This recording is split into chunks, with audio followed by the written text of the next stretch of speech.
ഒറ്റപ്പെട്ട് നിൽക്കുന്ന ഒരു സമയമാണ്. അതുമാത്രം പറയാം. കാരണം നമുക്ക് കുടുംബത്തിന്റെ കൂട്ടത്തിൽ അപ്പം നിൽക്കാൻ പറ്റില്ല. കാരണം അവർക്കും നമ്മളിൽ നിന്നും പ്രതീക്ഷയുണ്ട്.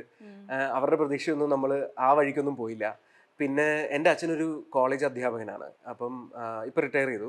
അപ്പം അച്ഛൻ പ്രിൻസിപ്പളൊക്കെ ആവുന്ന സമയത്താണ് ഞാനിങ്ങനെ സിനിമ എന്ന് പറഞ്ഞ് പോകുന്നത്. അപ്പം SD കോളേജിൽ, അതായത് ആലപ്പുഴ SD കോളേജിലെ പ്രിൻസിപ്പറിന്റെ മോന് സിനിമയിൽ എന്താ കാര്യം എന്നുള്ള രീതിയിൽ അപ്പം അങ്ങനെ എൻ്റെ കുടുംബത്തിൽ നിന്ന് ആരും സിനിമയിൽ പോയിട്ടില്ല. അപ്പം എനിക്ക് മനസ്സിലായി ഞാൻ നാട്ടിൽ നിന്നിട്ട് കാര്യമില്ല. അങ്ങനെ ആണ് ഞാൻ ചെന്നൈക്ക് പോകുന്നത്. ചെന്നൈയിൽ പോയതിന് ശേഷമാണ് എനിക്ക് ഡബിങ് ചാൻസ് കിട്ടാൻ തുടങ്ങുന്നത്. ഇതൊക്കെ ഒരു നിമിത്തമാണ്. നമ്മൾ ചിലപ്പോൾ നാട് കിട്ടുന്നത്. ഇതേപോലെ തന്നെ വിനീതേട്ടന്റെ ആണെന്നുണ്ടെങ്കിലും ഇതിനു മുമ്പ് വിനീതേട്ടന്റെ കൂടെ മിന്നലഴകി കോളേജിൽ പഠിക്കുന്ന സമയത്ത് റിസർച്ച് ആണല്ലോ. കോളേജിൽ പഠിക്കുമ്പോൾ രാജഗിരിയിലാണ് ഞാൻ പഠിച്ചത്. കോളേജ് ഫസ്റ്റ് ഇയർ ആണെന്ന് തോന്നുന്നു. അതെ, ഫസ്റ്റ് ഇയറിന്റെ ടൈമിലാണ് വിനീതേട്ടൻ ഫ്രഷേഴ്സ് ഡേക്ക് വേണ്ടി വന്നു. അപ്പം ചീഫ് ഗസ്റ്റ് ആയിട്ട് വന്നു, ഞങ്ങളെയൊക്കെ കണ്ടു, പെർഫോം ചെയ്യുന്നതൊക്കെ കണ്ടു. അപ്പോഴാണ് പറഞ്ഞത് ഇതുപോലെ റോമയുടെ ഒരു പാട്ട് പൃഥ്വിരാജൊക്കെ അവസാനം വരുന്നത് മിന്നുമഴകേ ആ പാട്ട്. അപ്പം ജെയ്ക്സ് ബിജോയ് ആണ് അതിന്റെ മ്യൂസിക്. അപ്പൊ അതിന് കുറച്ച് കോളേജ് പിള്ളേരെ വേണം എന്ന് പറഞ്ഞിട്ട് അങ്ങനെ ഞങ്ങളെ വിളിച്ചുകൊണ്ട് പോയതാണ്. അപ്പൊ അതിനകത്ത് റോമയുടെ കൂടെ നിൽക്കുന്ന പോലെയും റോമയുടെ പുറകെ നടക്കുന്ന പോലെയൊക്കെ ഉള്ള കുറെ സീൻസ്. സത്യത്തിൽ എന്റെ ജീവിതത്തിൽ ആദ്യം എനിക്ക് ആക്ഷൻ കട്ട് പറയുന്നത് വിനീതേട്ടനാ. ആ രീതിയിൽ നോക്കുമ്പോൾ പിന്നീട് ഒരു 13 കൊല്ലത്തിന് ശേഷം ആണ് വീണ്ടും വിനീതേട്ടനാണ് നമ്മളെ സിനിമയിലേക്ക്. അത് പറഞ്ഞപ്പോഴാ ജെയ്ക്സ് ബിജോയിന്റെ കാര്യം പറഞ്ഞപ്പോഴേ തിരിച്ചു വന്ന് വീണ്ടും ജെയ്ക്സ് ബിജോയുടെ കൂടെ വർക്ക് ചെയ്തു. ഇപ്പോ SN സ്വാമി സാറ് ഡയറക്ട് ചെയ്യുന്ന പടം. സാറ് ഇത്രയും 40 കൊല്ലമായിട്ട് തിരക്കഥാകൃത്താണല്ലോ, എല്ലാവർക്കും അറിയാം. സാറ് എഴുതി ഡയറക്റ്റ് ചെയ്ത്, സാറിന്റെ മകനുമുണ്ട് അതിനകത്ത് കോ ഡയറക്ടറായിട്ട്, ശിവരാമകൃഷ്ണൻ എന്ന് പറഞ്ഞിട്ട്. അപ്പോൾ അത് ധ്യാനും ഞാനുമൊക്കെയാണ് അതിനകത്ത് പ്രധാന വേഷം. അതിന്റെ മ്യൂസിക് ജെയ്ക്സ് ചേട്ടനാണ്. അപ്പം ആ ഒരു സർക്കിളും കംപ്ലീറ്റ് ചെയ്തു. സൂപ്പർ സിന്ദഗി ഉണ്ട്. അതെ, അല്ല സൂപ്പർ സിന്ദഗിയും ധ്യാനുമായിട്ടുള്ളതാണ്. അപ്പം SN സ്വാമി സാറിന്റെ പടത്തിന് ഷൂട്ട് കഴിഞ്ഞ് ലിറ്ററലി ഞാനും ധ്യാനും കൂടി ഒരുമിച്ചാണ് അടുത്ത പടത്തിന്റെ ഷൂട്ടിന് വന്നപ്പോൾ ഞാൻ പറഞ്ഞാൽ നമ്മളൊരു ടീമായോ എന്നുള്ള രീതിയില്ല.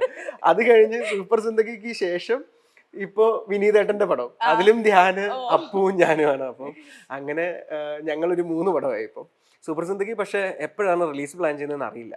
അപ്പോൾ ഗാർഗിയിൽ ഇതേപോലെ സായ് പല്ലവിയുടെ കൂടെ എല്ലാവരുടെയും ഭയങ്കര ഇഷ്ടമുള്ള ഒരു നായികയാണ്. തമിഴിൽ നിന്ന് വന്നിട്ട് മലയാളികളുടെ എല്ലാവരും ഭയങ്കര ഫേവറേറ്റ് ആയ ഒരു നായികയാണ്. സായ് പല്ലവിയുടെ കൂടെ നായകനായിട്ട് തന്നെ വർക്ക് ചെയ്തിട്ടുണ്ടായിരുന്നു. എങ്ങനെ ഉണ്ടായിരുന്നു ആ ഒരു സെറ്റും സായ് പല്ലവിയും? ആക്ച്വലി അതിന്റെ ഡയറക്ടർ ഗൗതം രാമചന്ദ്രൻ, അദ്ദേഹത്തിന്റെ ആദ്യത്തെ സിനിമയാണ് റിച്ചി. അപ്പം ആ സിനിമ ഭയങ്കര ഒട്ടും വിജയിക്കാത്ത പോയ ഒരു സിനിമയാണ്. പക്ഷെ അദ്ദേഹം ചെയ്യാൻ ആഗ്രഹിച്ച സിനിമ ഇതായിരുന്നു. അപ്പം എന്നെ റിച്ചിയുടെ ടൈമിൽ തന്നെ എന്നെ ഓഡിഷൻ ചെയ്തിട്ട് പുള്ളിക്ക് എന്നെ കാസ്റ്റ് ചെയ്യണം എന്നുണ്ടായിരുന്നു. പക്ഷെ അത് നടന്നില്ല.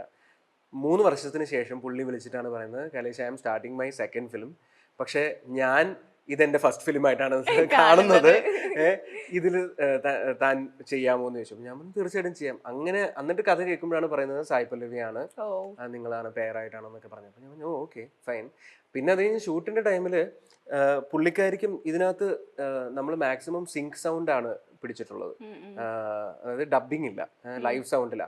അപ്പൊ പുള്ളിക്കാരിക്കും തമിഴ് നല്ലപോലെ എന്താ പറയണ്ടേ ലൈവ് സൗണ്ടിൽ ചെയ്യുന്ന ആദ്യത്തെ സിനിമയാണ്. അപ്പൊ ഞാനും തമിഴ് ലൈവ് സൗണ്ട് ചെയ്തിട്ടില്ല. ഹൃദയം ചെയ്തിട്ടുണ്ടെങ്കിലും ഹൃദയം നമ്മള് പിന്നീട് ഈ പാൻഡമിക്കിന്റെ ഒക്കെ ടൈമിലാണ് ഡബിങ് ചെയ്തൊക്കെയാണ് തമിഴ് മാക്സിമം ശരിയാക്കി എടുത്തത്. അപ്പോൾ നമുക്ക് കുറെ റിഹേഴ്സൽ ചെയ്യാൻ പറ്റി. അപ്പം ഞാൻ വിചാരിക്കുന്നത് പുള്ളിക്കാരി നമ്മുടെ കൂടെ റിഹേഴ്സൽ ചെയ്യുമോ എന്നുള്ളത്. പുള്ളിക്കാരി തന്നെ എന്നെ വിളിച്ചിട്ട് പറയും ലെറ്റ്സ് റിഹേഴ്സ് ദാറ്റ് സീൻ എന്നോ അങ്ങനെയൊക്കെ പറഞ്ഞു. കാരണം സിംഗിൾ ടേക്കിലാണ് പലതും ചെയ്തിരിക്കുന്നത്. ഗാർഗി കണ്ടിട്ടുണ്ടെങ്കിൽ മനസ്സിലാവും. അതൊരു കുറെ അവാർഡ്സ് ഒക്കെ കിട്ടി ഇപ്പം. അപ്പോൾ സോ അപ്പൊ അങ്ങനത്തെ ഒരു വളരെ പ്രൊഫഷണൽ ആയിട്ടുള്ള ഒരു ആക്ട്രസ് ആണ് സായ് പല്ലവി. ഭയങ്കര കൂളാണ്, ഭയങ്കര ഫ്രണ്ട്ലി ആണ്. അപ്പം സത്യത്തിൽ നമുക്കൊരു വലിയൊരു സൂപ്പർ സ്റ്റാറിന്റെ കൂടെയൊക്കെയാണ് വർക്ക് ചെയ്യുന്നതെന്നുള്ള ഒരു ഫീലേ വരില്ല.